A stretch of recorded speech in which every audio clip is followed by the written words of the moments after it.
They laughed at him every Friday, called his coat old, ugly, even haunted.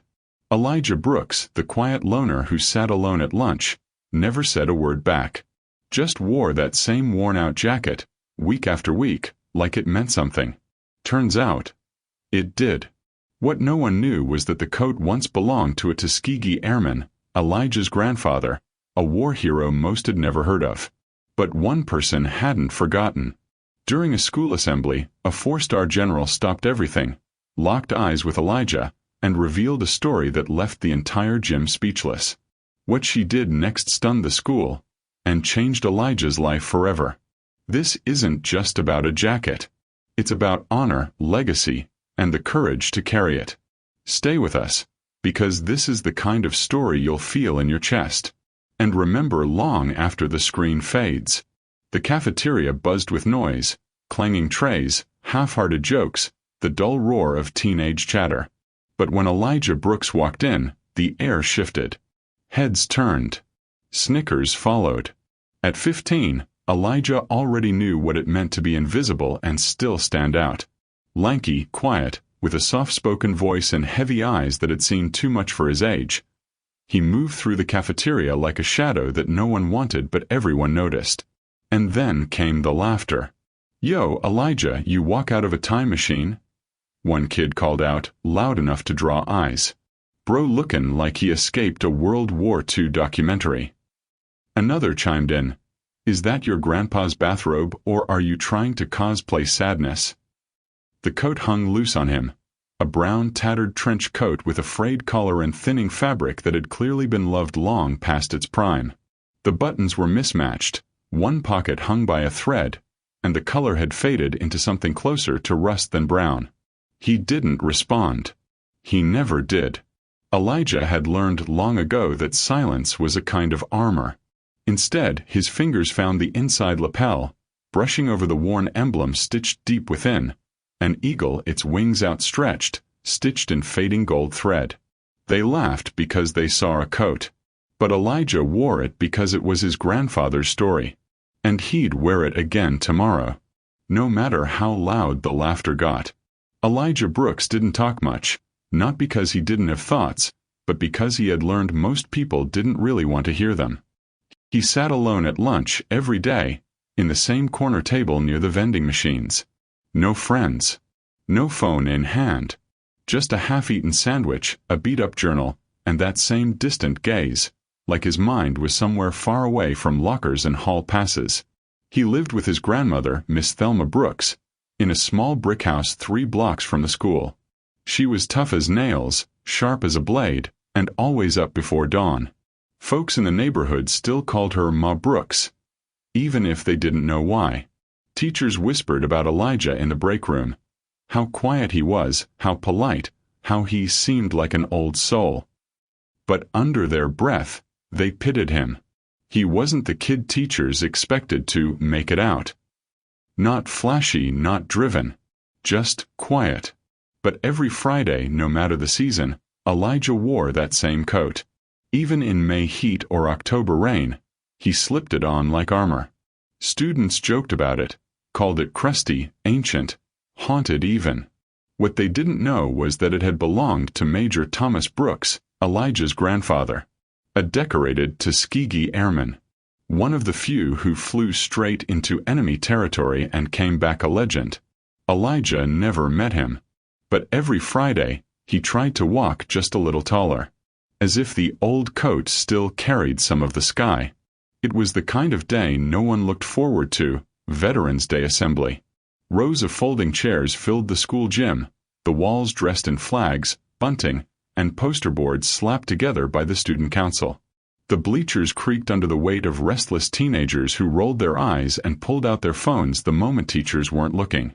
Elijah sat near the back, coat on, hands tucked in his sleeves. He didn't mind assemblies. In fact, part of him respected them. But like the others, he'd grown used to the same script. Someone sang the anthem off-key, a few local veterans gave stiff speeches, and the principal read from a note card about honoring our heroes. The first few veterans stepped up to the mic, older men in VFW caps, their voices warm but slow. The students fidgeted. Someone near the front stifled a yawn loud enough to echo. Then, without warning, the gym doors opened. In strode a tall woman in a deep blue Air Force dress uniform, medals shining across her chest, silver wings pinned just above her heart. Her posture was flawless, regal and unshakable. 4 silver stars gleamed on her shoulders. "Who's that?" someone whispered. The principal blinked in surprise. This guest had not been announced. Her name was Major General Claudia Weston, and whether they knew it or not, the students of Jefferson High were about to witness a moment they'd never forget. She wasn't just a veteran. She was history walking in heels. General Claudia Weston stood at the podium, her presence alone enough to silence the room. She looked out across the sea of teenage faces, most curious, some distracted. She cleared her throat, her voice sharp, crisp and confident. "Good morning," she began, her tone echoing off the gym walls. "I was asked to speak today about the meaning of service, about the sacrifices veterans make." And then she stopped, mid-sentence.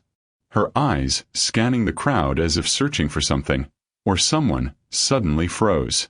Her posture stiffened, shoulders squared in a way that only soldiers notice in other soldiers.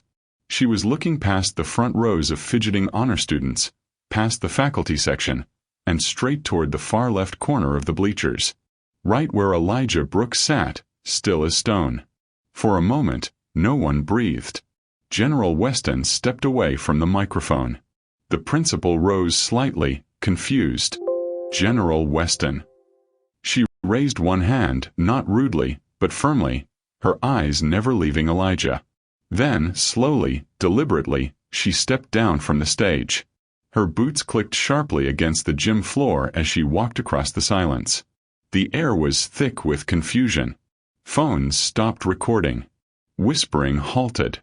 The room was a still painting. Elijah blinked. She was coming right at him. He glanced around, unsure if she meant someone behind him. But no, her eyes were locked on him and the coat he wore. The old worn trench coat with the frayed collar and fading emblem. She stopped just in front of him. A hush swept over the gym like a cold wind. Her voice, when she spoke, was different from the one at the podium. Lower. Direct. "Where did you get that coat?" Elijah's mouth opened slightly, then closed. He stood nervously and pushed his hands deep into the coat's pockets. He wasn't used to people, especially not people like her, speaking to him. It was my granddad's," he said softly. "Major Thomas Brooks." It was quiet enough in the gym that everyone heard it. General Weston's eyes widened, just slightly. Her mouth parted, not in shock, but something deeper, like memory. She took one step closer, then looked down at the faded inner lapel of the coat. Her gloved hand gently brushed aside the edge. And there it was, the golden eagle emblem, half unraveled, still stitched with care. Her breath caught. Then, very quietly, she whispered, "Major Brooks." For a moment the general said nothing. Her gaze lifted to Elijah's face, not the boy everyone mocked, not the loner with the strange coat, but something else. Something larger than him. She straightened. "Students," she said, turning slightly toward the crowd, voice rising again, firm with reverence. "That emblem belonged to a very specific unit. Only a handful of airmen in U.S. history were awarded it. Major Thomas Brooks was one of them."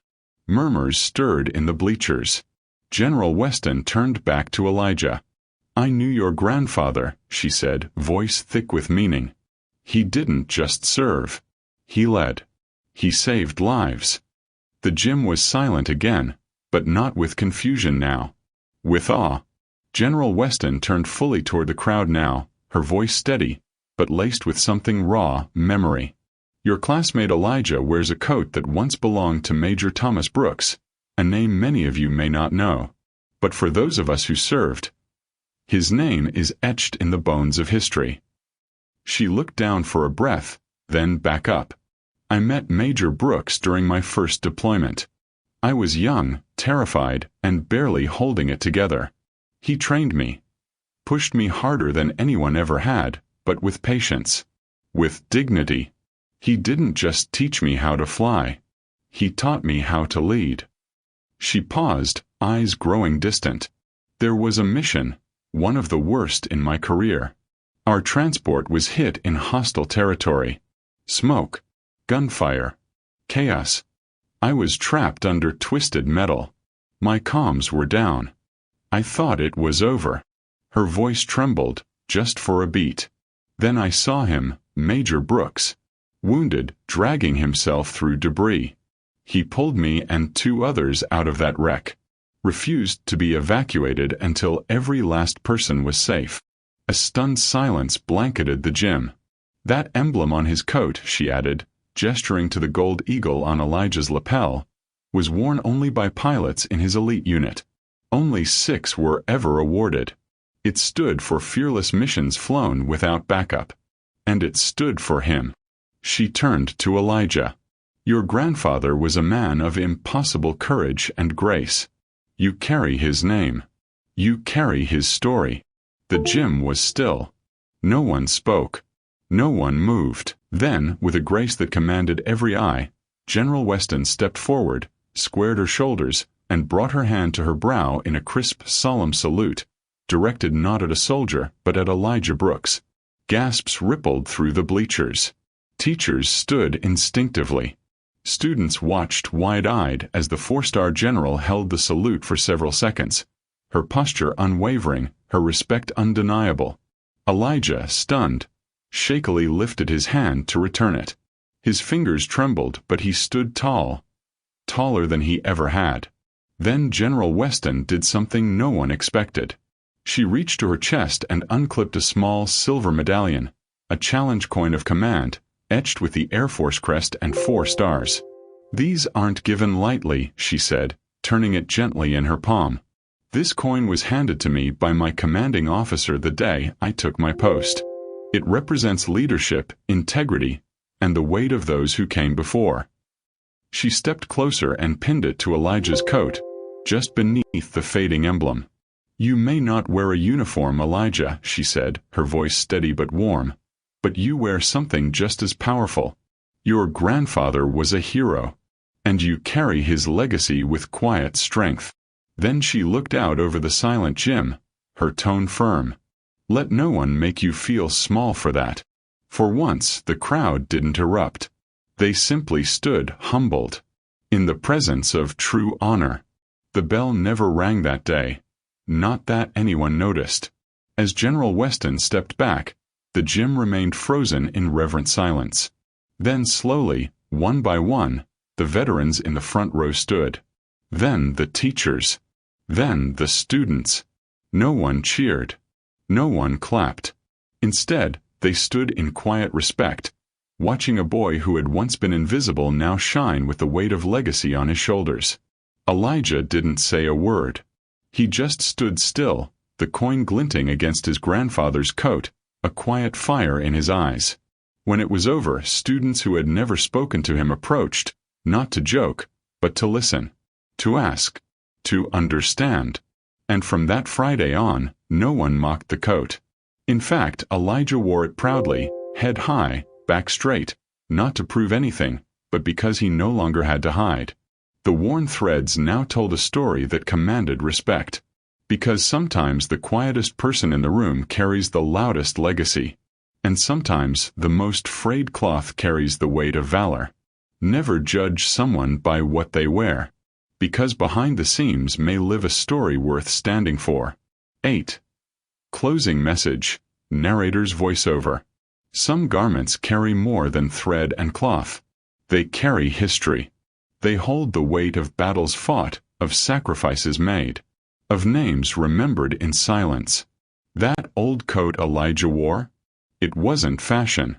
It was legacy, a quiet monument to a man who flew through fire so others could live. So the next time you see someone wearing something that seems out of place, pause, look closer, and remember, never mock what you don't understand, because beneath the worn seams, may lie courage stitched by sacrifice, and stories worth more than words can ever say.